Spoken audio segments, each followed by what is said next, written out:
If retirement income conversations feel harder than they used to, it's because they are. We're in a moment where more than 11,000 Americans are turning 65 every day. That's not just a statistic, it's a wave of real decisions, real fear, and real families. Many clients say they're ready. Readiness based on rules they grew up with that no longer apply. And that's how gaps appear. Social Security timing gets complicated. Markets don't cooperate. A spouse dies. And suddenly, you're pulled into the hardest, deeply human conversations. Too late. This podcast is here to remove that friction, translating LIMRA research into language clients actually hear, and giving you the questions, frameworks, and positioning that makes these conversations feel clear, even empowering. Because this is about legacy and the relief that comes when clients recognize you as the financial professional who understands what is next. If you want to move from reacting at retirement to leading earlier, more confident conversations, stay tuned for this episode. Life Matters, a Penn Mutual podcast for financial professionals.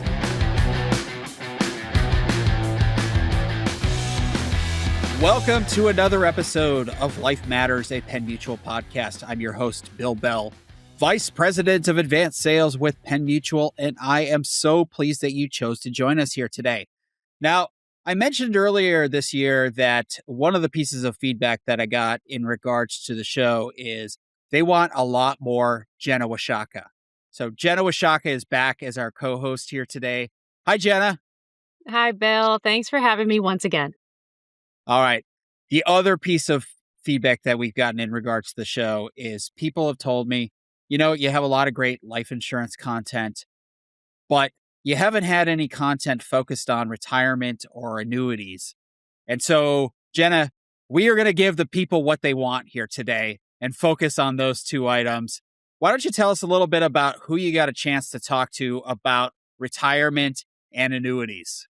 So our guest today, Bill, is Bryan Hodgens, Senior Vice President, Head of LIMRA Research. Now, Bryan has a really impressive career in financial services.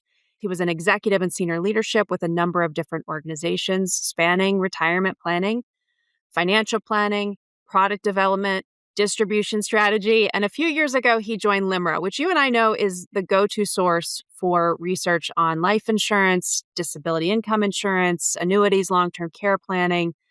But really, Bryan is one of those trusted voices within the life insurance and retirement planning industry. And today, he is going to help us clear up a lot of the confusion around where annuity products fit in a retirement income strategy. All right. Well, that sounds like a great conversation. I know that retirement is top of mind for a lot of our financial professionals and clients alike. And so I think that you are going to get a lot of value out of this conversation. But before we get to Bryan, Jenna, I have a special announcement that I have to make. Are you ready? I'm ready. Did you know your clients can go fully paperless with Penn Mutual? No more clutter, just instant access to their documents right in their inbox as soon as they're available. It takes less than a minute to sign up. Just let them know to head to pennmutual.com/paperless to get started. It doesn't get any easier than that. And I can personally attest, I did this myself for my Penn Mutual policy. It only took a few seconds. I get all of my statement, all of my correspondence paperless. It's great. So I would encourage your clients to consider doing so today. So Jenna, what do you say we get to that conversation that you had with Bryan? Well, Bryan, welcome to Life Matters, a Penn Mutual podcast. I can't thank you enough for being here. We're so excited to have you today. Thank you, Jenna. It's great to be here. Looking forward to the conversation. Yeah, and off the bat, I just want to give a quick shout out to Lauren Yard, who is product marketing strategist at Penn Mutual. It was really her insight and idea that brought this podcast to life. She was attending a LIMRA webinar that was speaking to the Peak 65 concept. And it was really her insights, her research, her passion that made this happen. So I just want to give her a quick shout out. We're really appreciative of her making this happen today. But I had kind of mentioned at the beginning this concept of Peak 65. And what that is referring to is recognizing that between the years of 2024 and 2027, over 11,000 Americans will turn 65 every day. And this is more than just a statistic. This is really a moment. In fact, Bryan, I thought it would be fun if I've got this website pulled up. LIMRA has this really great website. It's www.limraconsumer.com / whichever one is going this direction, right, yeah. / peak 65. And it has lifetime numbers it's showing me, I thought, I'm going to write down the number at the beginning of our recording and the number at the end. It's saying, as of right this moment, theoretically, 7,045 people have turned 65 today alone, so right. far. Yeah. So far. So That's right. 7,000 people. And I thought, let's calculate at the end and see how many people have retired just while Bryan and I are talking.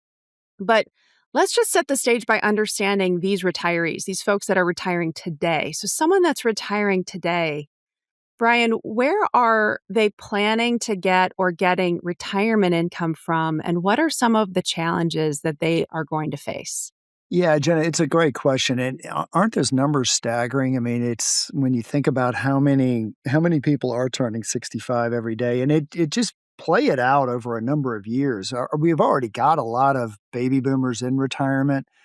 And this is now the peak of it, but it's going to put uh, more stress on what is already a stressed retirement system. And it has a lot of interesting impacts, societal impacts, individual impacts in terms of retirement preparedness. If you look at the groups of people, and I think in our discussion today, well, I'll probably allude to segments of the population from time to time.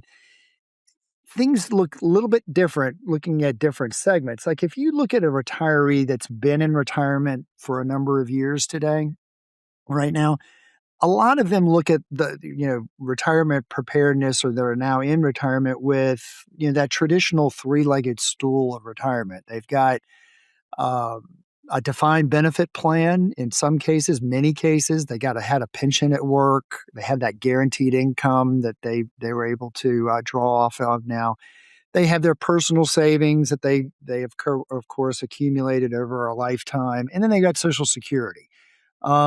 When you look closer down into this segment right now, this peak 65 segment, a little bit tighter. We're towards the end of the baby boomers, but it's the biggest bubble coming through. They're slightly different. They're gonna have fewer pensions, less defined benefit plans available to them going into retirement. Their personal savings look a little different. In the study that we did on peak 65, 52% of peak boomers have assets of less than $250,000 or less. They're going to be primarily relying on Social Security, that leg of the stool, that defined benefit plan, less so. Won't have that. Even go a step further, take another subsection of the peak boomers, peak 65. 14% of them say they have less than $500,000 of assets heading into retirement. So now you're going to overlay some longevity challenges. We might get into that a little bit, but thinking about, okay, how long am I going to live? I've got these sources of income in retirement. Even looking at it in different segments of the population coming in. Put it all together, and you've got a challenge for some, and for others, they're going to probably be okay in terms of their preparedness. Yeah. Now, I'm no mathematician, but I mean, 3 legs, if one of those legs is not functioning or one of those legs is shorter than I need it to be, I'm going to be pretty uncertain about taking a seat. Now, June is in a couple days. June is Annuity Awareness Month. And which is, again, part of why we're sitting down and having this conversation today. There's a lot of confusion about what annuities are. You may have heard that word thrown around in different contexts, maybe in reference to a payout option on one of those plans you mentioned. But how do we understand an annuity as a standalone product? Can you kind of walk me through, I know this is a big one, but what is an annuity and how does an annuity help with retirement preparedness? Yeah, great question. I mean, look, in the simplest form, an annuity is a contract with between a consumer and an insurance company, where you are investing in a contract that is designed to give you tax deferred growth in the amount of money that you're putting into the product. In theory, during your working years or your income earning years. Although you could be certainly buying an annuity in retirement, with a lump sum of money that you may have already accumulated. But the idea is you're transferring risk, like any insurance product. You're transferring risk to the insurance company, and in this case, you're transferring the risk of longevity. Living too long. And so the annuity contract between the consumer and the insurance company is the idea that I'm going to shift some of that longevity risk, the risk of running out of money, potentially in retirement, and I'll shift it to the insurance company, and they'll give me a guaranteed income stream for as long as I live. So, in the simplest form, that's what it is. Now, it's interesting. Annuities take on a lot of different features, right? They do more than just provide a guaranteed income stream. Um, and I think today, particularly when we look at annuities, we're seeing them sold for accumulation. We're seeing them sold for downside protection. Some people are buying them for a death benefit, transferring assets to someone else. But at the core of it, it's around providing a retirement income, guaranteed income for the contract holder. Now, you asked the question, how does this apply into retirement income planning and retirement preparedness? And I think one of the big factors that's kind of we illustrate when we talk to consumers around annuities, but often gets overlooked is this peace of mind. In that you're shifting again this risk to someone else, the insurance company, um, giving you a more predictable stream of income in retirement. If you take a look at that three-legged stool that we just talked about, well, if I know that I don't have any guarantees in that personal savings that I have accumulated through my life, I'm going to be drawing down off of that in my lifetime. If I transferred some of those assets to a product that now transfers that risk of living too long, and I can get a guaranteed income source, that gives me much more peace of mind. It also gives me more opportunity to maybe enjoy retirement a little more because I have a predictable income coming in. So it can serve a really good purpose in that way. That's such a helpful description. And it doesn't really help that, to your point, there are so many different kinds of annuities on the market. And I think it can be very confusing. You've got your variable annuities, you've got your fixed index annuities, you've got your fixed rate deferred annuities, your SPIAs, your MIGAs. It's like, we talk about the alphabet soup in estate planning. You've definitely got the alphabet soup in annuity planning, which I think highlights the importance of working with a trusted financial professional, someone who can guide you through, okay, well, what's your situation? What kind of product is going to make the most sense given your retirement income strategy? I want to stay with one more simple example. So last fall, I was at LIMRA's Advanced Sales Forum. You and I had talked about this. And I heard Michael Finca speak about the birthday cake analogy. I was like, that's it. Like, that's an annuity. Can you share, uh, knowing that we are giving him credit for the idea, can you share a little bit about what the birthday cake analogy is? Yeah, I think it's a fun little analogy. And Michael does a great job. If for those listening in, Michael is is a researcher. He's a professor at the American College. He's also a fellow with LIMRA's Retirement Income Institute. Michael shares a story known as the birthday cake, and it goes something like this. It's think about if you were hosting a party for your child, a birthday party, and you have one birthday cake. But you've invited, let's say, 40 kids to the birthday, but you're not quite sure how many are going to show up. Are 10 going to show up? 20, 40? It's a little bit unknown. But you got one birthday cake. So here's the dilemma. When the first child walks through the door, how big a slice of the cake do you cut? Um, the thinking there is that, well, gosh, what if all those 40 kids actually show up? You're not quite sure. You get nervous about running out of cake, particularly now if that 40th kid shows up. So you start cutting as each kid comes through the door. You start cutting thinner slices, disappointing maybe to the kids that are coming in thereafter. Um, so you've got stress throughout the whole birthday party, and the solution, if you will, is that imagine if you prepared ahead of time and you said, "Well, let me go down the street. There's a bakery there, and um, what if I cut a deal with the bakery and I say that, look, if more than 20 kids show up to my party, you will immediately rush over. We'll give you a quick call, and we'll immediately rush over a second cake."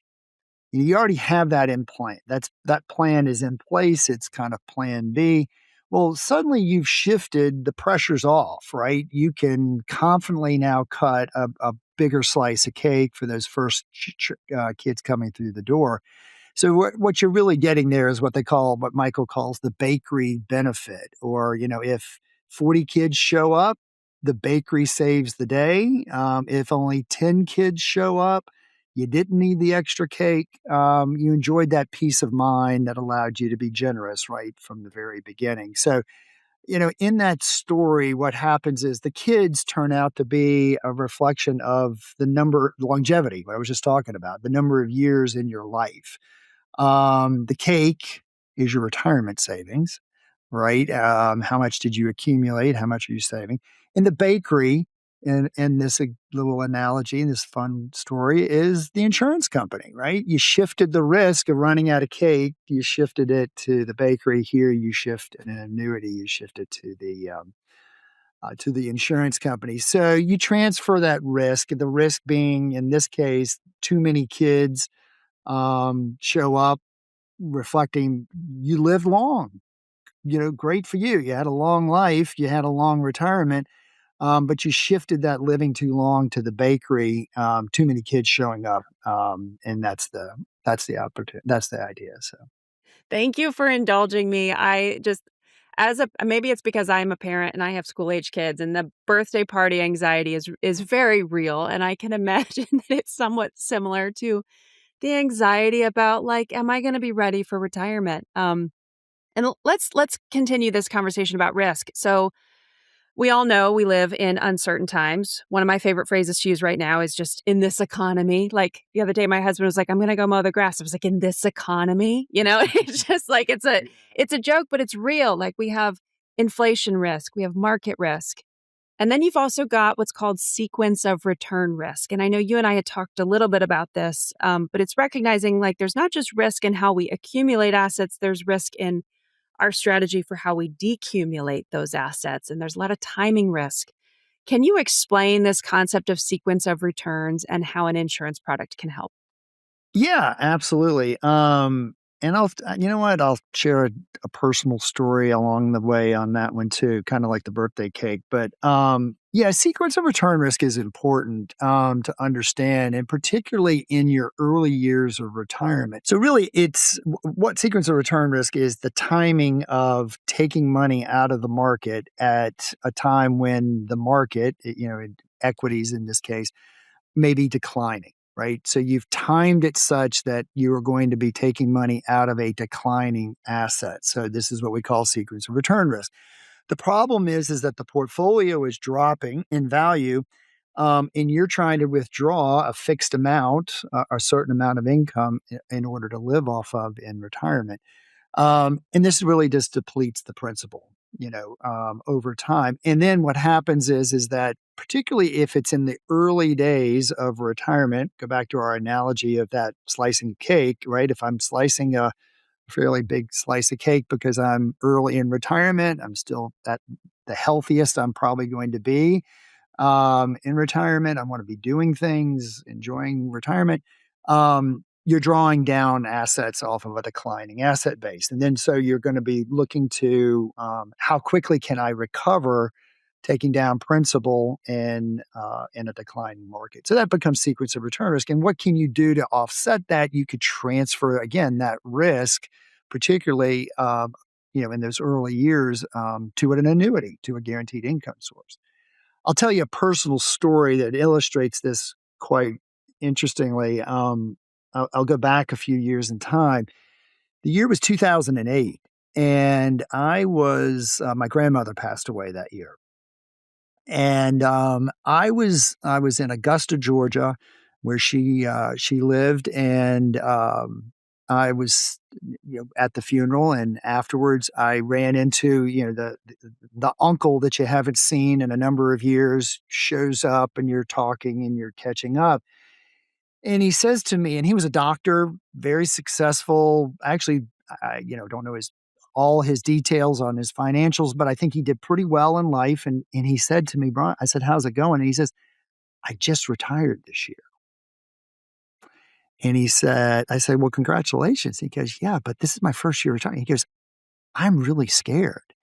And I said, why is that? He goes, well, and remember what was going on in 2008? This was the financial crisis, right? So this is the summer. The market would the S&P 500 would go down 38% in 2008. And here he is. He had retired at the end of 2007, so he's jumping into 2008. Sequence of return risk right here, right in front of me with my uncle saying, I'm drawing my assets. I'm kind of depleting my assets here in retirement. And all I'm looking at is the market. I was heavily invested in the market, and I'm pulling it down on a declining base, 38% totally in that particular year. Now, to my point about how do you recover from that? Well, you can think about the following year. The S&P went up about 24%, as I recall. So the market did come back; it did recover. But boy, he had that risk. How do you offset some of this? So what are some of the solutions? One of the things that you can think about is, where could you have drawn assets from in that declining environment, right? And particularly in this in 2008. Well, what if he had in his portfolio, he didn't? What if he had an annuity and maybe even life insurance, right? So we were talking about Michael Finca, and we were talking about the research that he's done. He's done some other research as well with the research fellows. We'll talk about them maybe in a minute, but they've done something called risk as an asset class. How can you research that shows what happens if you were to transfer some of the risk to the annuity, to the insurance company, and also from a life insurance perspective. You've bought a life insurance policy with a cash value that's been built up over a number of years. What if you drew off of one or two of those assets in your portfolio during a declining moment, leaving your assets invested, take a loan against the life insurance, take the income off the annuity, let that be part of your income plan that year, allowing your assets, you're not pulling down from a declining asset, allowing those to come back. In this example with my uncle, the market actually rebounded 23% the next year, not fully back to the 38 that it was down. It would come back over years, thereafter. But again, imagine if he had that in place, probably would have made him felt a little bit better. Gosh, thank you for sharing the personal story, because I think those are the stories that make all of these ideas more than just statistics. And like the fact sheet that I always see in my head on sequence of returns is, okay, let's say you retired these 15 years, and we go back historically and we look at 15 years. And this would be your retirement income if you drew down 4% or whatever. And then it's flipped. Let's say we flip it, and we're just going to reverse the numbers. Like, you happen to retire in a different sequence of 15 years, or actual historical rates. We're just flipping the dates and the numbers being so drastically different. It feels really unfair. And so I think to have some of this planning in place, I don't know that you could call it like a fourth leg of the stool, but it sort of feels like maybe you're tacking a fourth leg down there somewhere, like help a little bit. Jenna, I think it's a good point. I mean, look, a lot of retirement planning, there's a lot of uncertainty that goes into it, right? We have to, as we all head to retirement, retirees today, there's a lot of unknowns. You have to make some educated guesses. Again, working with an advisor helps you with all of this. you don't know how long you're going to live. You don't know how market conditions are going to impact your savings. You don't know about healthcare cost, right? That's one of the biggest challenges that we all have in retirement. So you got unknowns in there, the sequence of return risk, right? You flip those numbers and you might be in a very positive situation, right? You actually maybe you're pulling assets down in a rising market. Well, that's obviously a better scenario than a declining market. You just don't know. There's a lot of unknowns.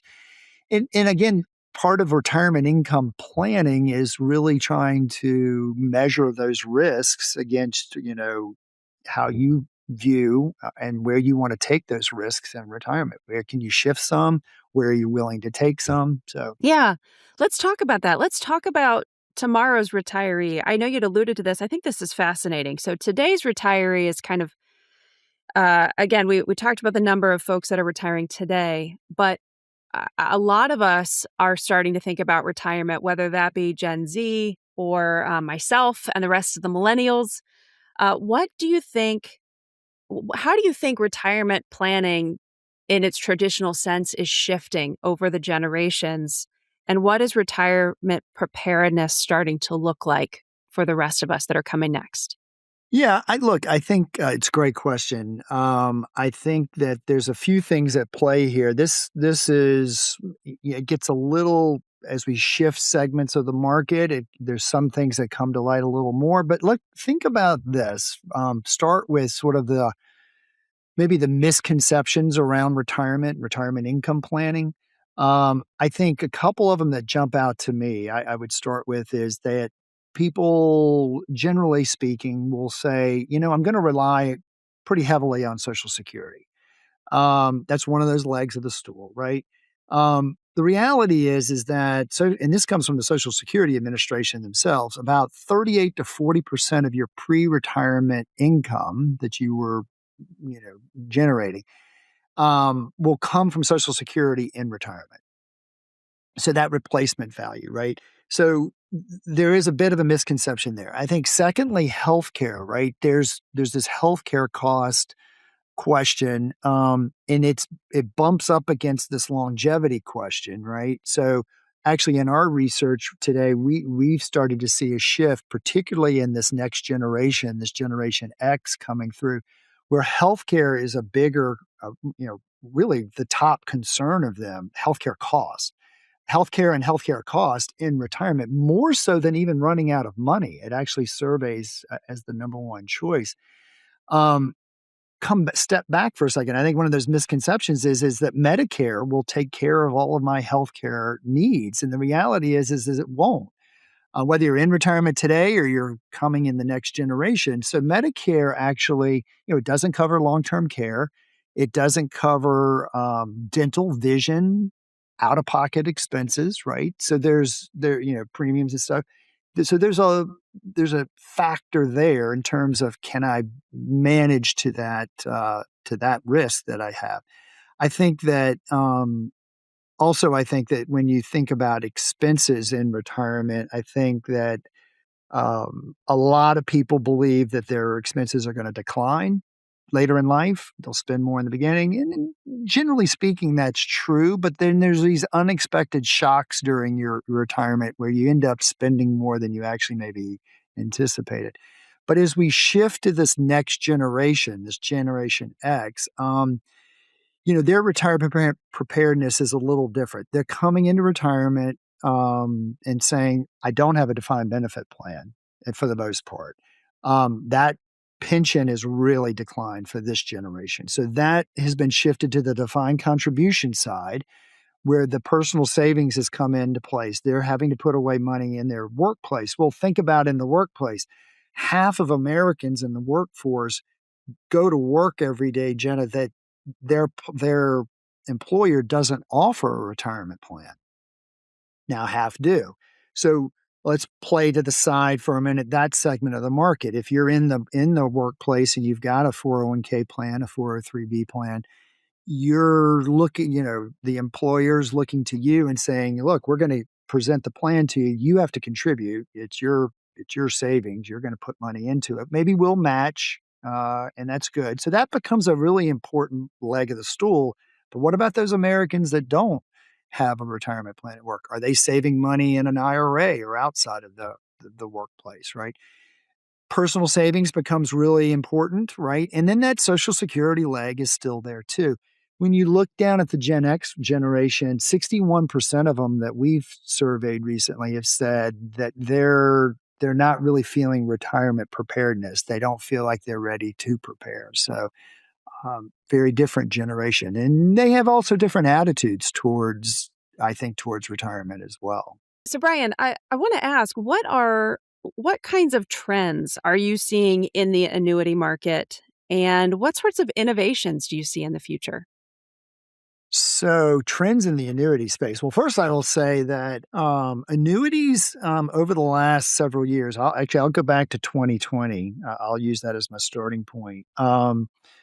We have seen as an industry that annuity business has actually doubled in sales. Okay, so let's examine that for just a second, right? Here's this big trend, right? Back in 2020, and by the way, that was, another marker there. That was the beginning of COVID. March of 2020, we all went home, I think that particular month. Well, if you were to look right down a snapshot, 2019 coming into 2020, the annuity industry was about $220 billion in annual sales.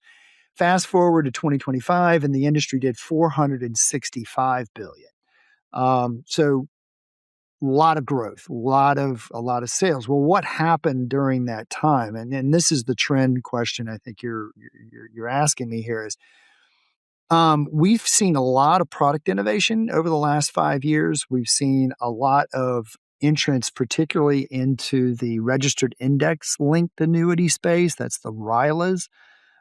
This is a product that sits kind of in an interesting risk return spectrum when an advisor is talking to a client.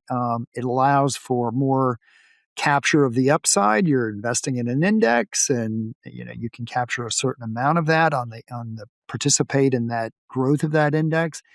And then the trade off then is on the downside.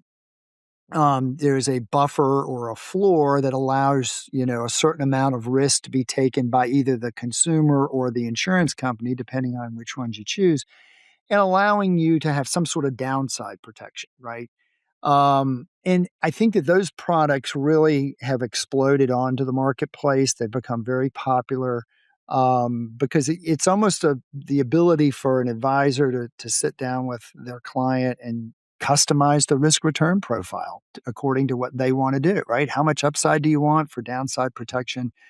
And you can kind of play with that. So I think there's been a lot of innovation there. There's been a lot of trend towards really protection, accumulation and protection over the last few years. You think, Jenna, about the markets themselves? We just talked a lot about volatility, and sequence of return risk. While the markets have gone up for the last 5 years, boy, there's been a lot of volatility along the way. Volatility measured by the VIX, and it shows that at different periods of time, consumers are saying, "Hey, I want to take some money off the table.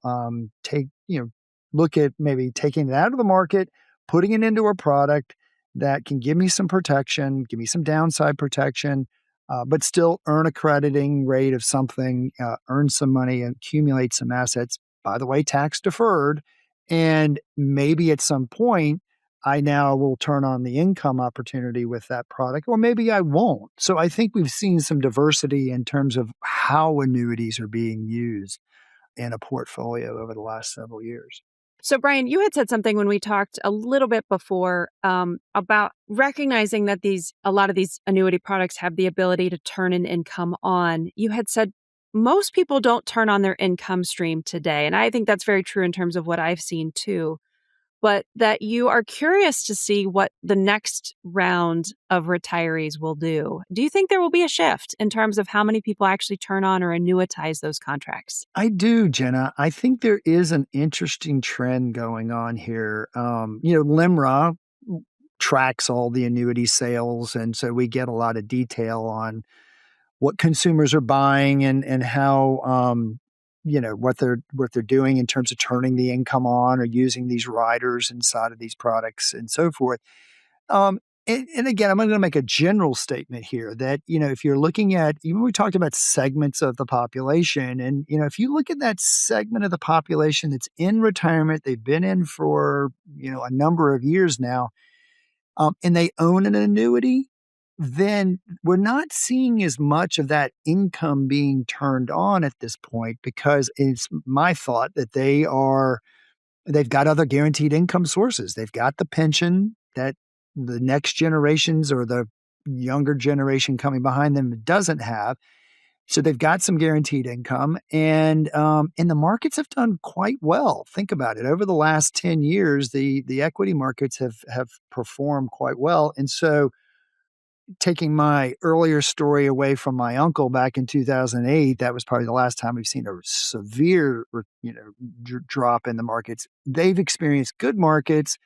Assets are probably growing and up, and they've also got that defined benefit or that pension plan. Come down now into this next generation, and we're already starting to see annuities being bought today, maybe back even just a few years ago. They are adding these income riders, guaranteed living benefit riders, onto the contract from the beginning. Or we're also seeing more when we see some renewals and some exchanges, from maybe an older product into a newer product. If you think about that whole experience, a consumer that might have bought a product 7, 8 years ago, it's out of the surrender period. They're 7 or 8 years older. They're now looking at maybe replacing it with a newer annuity with some better crediting features and so forth. They're adding in that living benefit rider now where they didn't have it before. So all that sort of indicates to me that this next set of retirees coming in, I think, are going to be using the income rider, and they don't have the guaranteed income coming from that pension too. So I think it all kind of plays out. That's really cool. And it's really I appreciate getting your insights on that. Now, I would be remiss if I did not ask about the great organization that you represent, and that's LIMRA. A lot of us know LIMRA as really the go-to resource for research in the industry. And I wanted to ask you just about a couple facets of LIMRA. One is the Alliance for Lifetime Income by LIMRA, and the other is the LIMRA Retirement Income Institute. Can you talk about the work that these organizations are doing and how financial professionals can leverage these and other resources at LIMRA? Sure. Great question, Jenna. Let me share some thoughts about some of the branding and some of these names that you've kind of thrown out here. So there was the Alliance for Lifetime Income. It was a group, a body of work that took place, has been going on for about 7 or 8 years. And LIMRA took it over late last year, coming into this year, and we've rebranded the Alliance for Lifetime Income as the LIMRA Retirement Income Institute, and really just LIMRA bringing out all of this research to the public around protected income, retirement income, the use of annuities, et cetera. And we look at it through the lens of financial professionals and through consumers. And so we've rebranded for this work that we're doing, the LIMRA Retirement Institute, Retirement Income Institute. And what we are providing is I get to work with some terrific researchers. We have a lot of them already with LIMRA and the organization that I work with. But now bringing in some what we call the research fellows. We've alluded to Michael Finca as one of them. There's actually 15 of them that are collectively come together, and I work with them on a regular basis now. And we talk about research that will feed into this opportunity to educate consumers, educate financial professionals, sharing some of these, the latest thoughts around annuities, retirement income, protected income, wealth management, retirement planning in general. And what we're doing today is we're going to be able to provide that to consumers and to financial professionals on our website at limra.com. You can come into that site. You can come into the if you're an advisor, financial professional, you can come in there and you can see the content, the research that is available for you to use, for you to educate yourself, to learn about. You can share it with consumers if your clients. I've alluded to a couple of them today, right? We talked about risk as an asset class. That's a research paper that you could find there. It really goes into that idea of life insurance and annuities inside your portfolio. And then the consumer side of it, right? There's a whole body of work that we're doing to help to educate consumers on a lot of the ideas and thoughts we've been sharing today, Jen. So it all comes to you from LIMRA now. So take a look at it. Come to limra.com and you can find that going forward. Thank you. I'm going to go look up that white paper as soon as we hang up. Now, honestly, this has been an absolute honor, and it has gone by so quickly. I've enjoyed talking to you so much. We do like to wrap up with a couple of fun questions. Now, I don't know you super well, so I had to get creative on what I could come up with, but wanted to ask. So you live in Charlotte. I do. What is one thing that is a Charlotte thing that someone like myself who lives in Cincinnati or an outsider that we just wouldn't understand? Okay, all right, good question. Well, and I've lived in Charlotte my whole life, which is kind of rare. There's so many people that have moved here from somewhere else, and they love this city and they stay here. And kind of funny little things that happen. One, I would say, is that we're not Charleston, South Carolina. A lot of people confuse Charlotte and Charleston. That happens a lot. Secondly, I would say that people that don't live here think that we're Florida, meaning the weather is, today I'm looking outside, it's 80 degrees, Jenna, but it's not always 80 degrees. And we do have 4 seasons. It does get cold here. So we're not Florida, but we're also, we're not the, New England either. What else? A lot of people have moved here from somewhere else and they've settled here. It's a terrific city. But yeah, it's some of those little fun little quibs there. Yeah. And I've heard it's beautiful. Now, we talked about the birthday cake example. Now, one of my mentors in the life insurance industry, and that's Carl Croonan, he said that sheet cake is pedestrian, and I could not disagree more. I wanted to know, listen, let's say there's a birthday in your house. I don't know whose it is, but you're being tasked with, you got to go to the bakery and you've got to pick something up. Is there a bakery in Charlotte that you're going to? And if not a specific one, what are you picking up at the bakery? Jenna, I cannot believe you're asking this question. And the timing of this question is impeccable. My wife's birthday, I'm not kidding, it is Sunday. Okay. So I did order a cake. I ordered the cake. Amazing. We're having somewhat of a big party. Yeah. So the cake, the bakery is Suarez Bakery. Local bakery, family run, been here as long as I've been in Charlotte. Put the order in.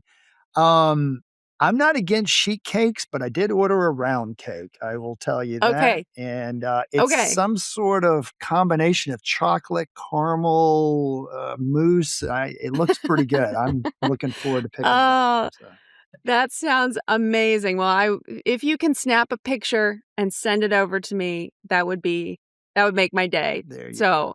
That's very exciting. Well, I did promise a little bit of math. So, I'm going back over to, again, it's LIMRA.com, consumer.com/peak65. And check this out. I have an actual calculator. I had to go find this in the back room, but I was like, I'm going to be podcasting. I can't use the e-calculator. So when we started, the number was 7045. In the time that we have been talking, the website says we are now at 7387. So 342 people, just while Bryan and I have been talking, have retired. Yes. Pretty cool stuff. There you go. Thank you. Well, Bryan, again, can't thank you enough. I think this is going to be such a big help to the industry and to our financial professionals. And I cannot thank you enough for being on the podcast today. It's been a pleasure. Thanks, Jenna. Thanks for having me. All right. Well, thanks again to Bryan for being our guest. Just a great interview. Jenna, I'm currently on track to retire at about age 96. So if I want to move up that timeline a little bit, maybe I need to get an annuity too.